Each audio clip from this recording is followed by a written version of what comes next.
Hey everybody, it's Luke over at Galaxy Tech Review, and today I've got a product from URAO. This is their 10.1 inch budget Android tablet. Now, if you're looking for a tablet that you're just going to be surfing the web on, or you might just be watching shows on your favorite streaming service or playing lightweight games, then maybe this one might fit the bill for you. It's got plenty of things going for it in the budget category that we're going to take a look at today. We're going to dig into this now, and I'll be right back.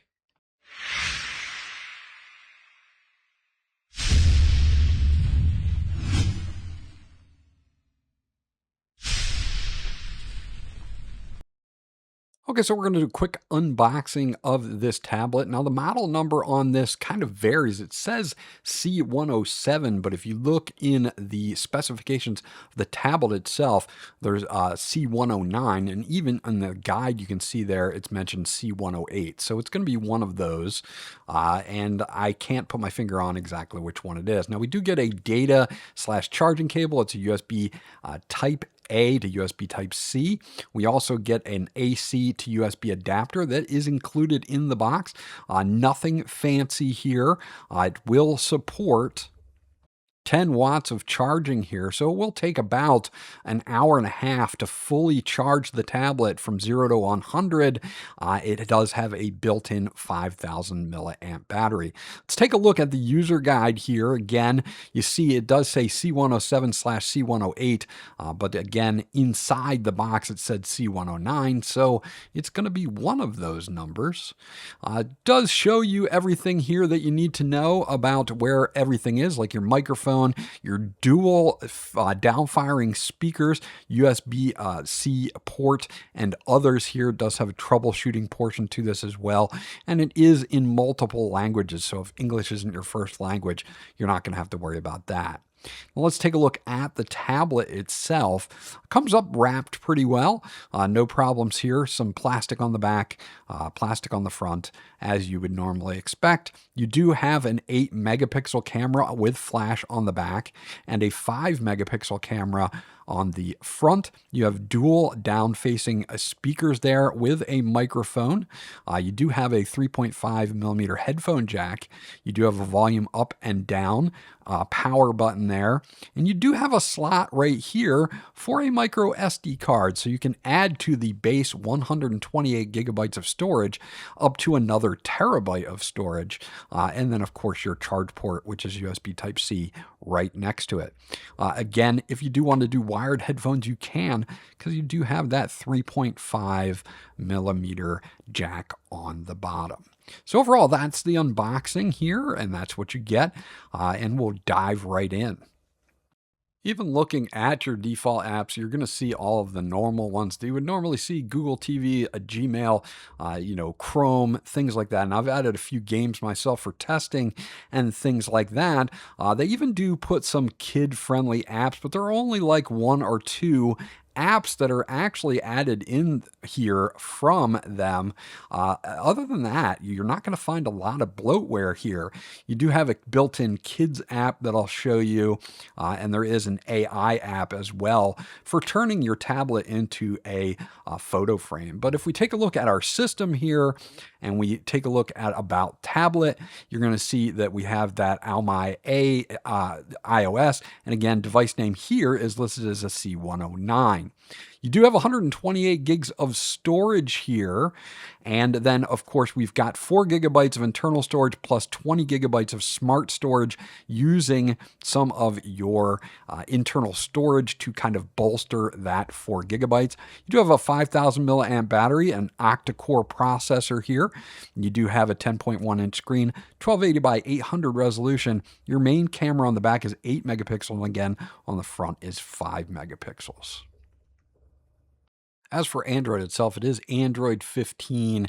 And if we do take a look at the actual security updates, they're running July 5th, 2025. So they're about 6 months behind here, which isn't horrible compared to other devices, but isn't great either, just in case you want to be the most up to date with their security patches.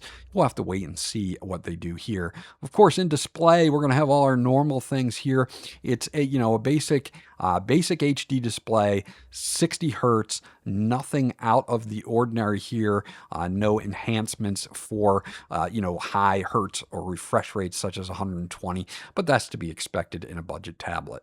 Of course, we have the full Play Store on here, so you can add anything you want from the Google Play Store. We also have this AI Cloud Frame app. This is one of their add-on apps.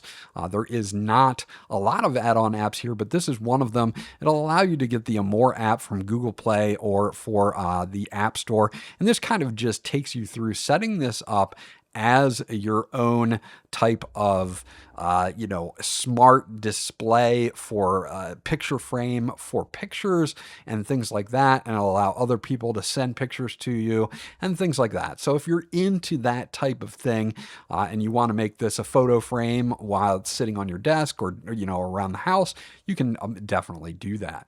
Going into DRM info, we can really dig in and see what we've got here for our CDM or our Widevine certifications. Now, surprisingly, this supports L1 certification, so you're not going to be set just on SD video from things like Fandango or Amazon Prime movies or anything like that, Netflix. It's not going to force you into an SD resolution, although the screen is only 720p. At least it's not going to force you to play 480p from trusted sources. So we do have HDR10 support there, but not much else going on. So with that, we can watch YouTube videos at higher resolutions than the actual screen, although that doesn't make much sense here. You can see that I do have this one going, and I have it set to 720p at 60 frames per second, as you'll see in the settings here. Trying to get to the settings from behind the camera is kind of a pain in the butt, but you can just go to advanced, and you can see we can push it all the way up to 4K at 60 frames per second, but you're not really going to notice it on this screen. So I just have it set to 720p, and the colors look pretty good under my lights here. It's not really doing it any justice, but you can see here that the LCD panel on this is not too bad. So they did a pretty good job here with the LCD panel as far as color reproduction and watching videos like TV shows and things like that.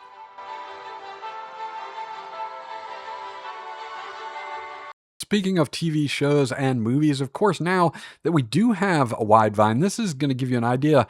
In Fandango at home, you have the option to play it in HD or SD, which you wouldn't have if they didn't have that L1 Widevine certification.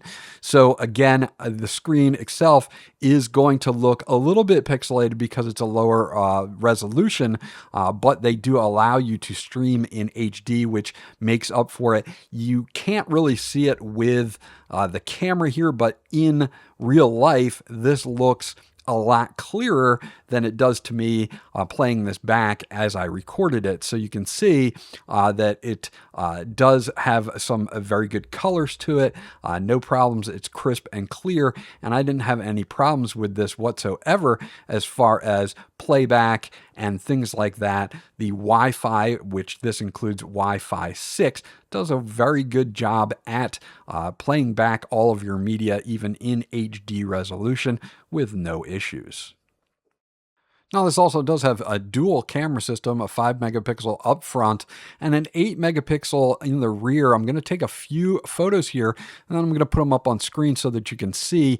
We can zoom in up to 2 times, so it will crop in to a 2-time zoom. We do have some extra things like slow motion, document correction, night, QR code scanning, and things like that, as well as our photo and video and portrait modes here. And again, we can can crop in to a 2x zoom here, but don't expect insane quality on the cameras. They do an okay job, but not a lot of people are going to take a lot of pictures on their tablets, so it's not really that big of a deal. It'll definitely do for in a pinch if you need to, and as you see on the screen, I've got some of those photos here for you to take a look at now. So this is the first photo I just took. This is at 1x, and it looks fine. It's, again, a tablet.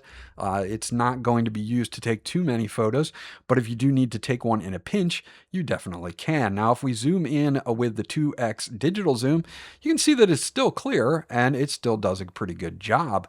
So no problems there for that. I don't have any issues with the camera on this tablet if you're just going to be taking quick shots. Now the back video is capped out at 1080p on that 8 megapixel sensor, and the front is capped out at 720p, but again, you'll be just using that for maybe quick video chats or something like that. So it's there and can be used and is of okay quality. So what if you want to play games? You can play lightweight games like Subway Surfers here. Not going to be a problem for this tablet at all. It'll pretty much run on almost anything these days. So not a big deal. So you can play things like Subway Surfers. You can even try a little bit more demanding games, and I'll show you that in just a second, like PUBG Mobile, and see how well it runs to show you just a quick contrast. You can also hear that the dual downfiring speakers do a pretty good job here for gaming and movies. Here we have PUBG. This is going to be PUBG Mobile. It's going to not have the HD textures added, and it does play.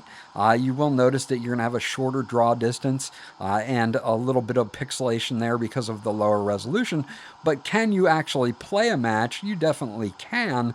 It shouldn't be that much of an issue if you're just looking to get a quick game in. But harder to load games or heavier titles like PUBG, of course, this tablet is going to struggle with a little bit more, of course, but you can get away with it if you just want to drop in for a game or two, that type of thing. So there you go. That's my review of the URAO 10.1 inch budget Android tablet. And this is really, for this price point, not a terrible tablet if you're going to be using it for, media consumption and web browsing and light gaming. If that's what you're into and you want some decent battery life, it's got a fairly large 5,000 milliamp battery that should keep you going. Or maybe you just need one for maybe the kids that just want to watch YouTube videos or something like that. You can definitely get away with it with this tablet. This was Luke from Galaxy Tech Review. I hope you enjoyed my review, and I'll check you guys out on the next one.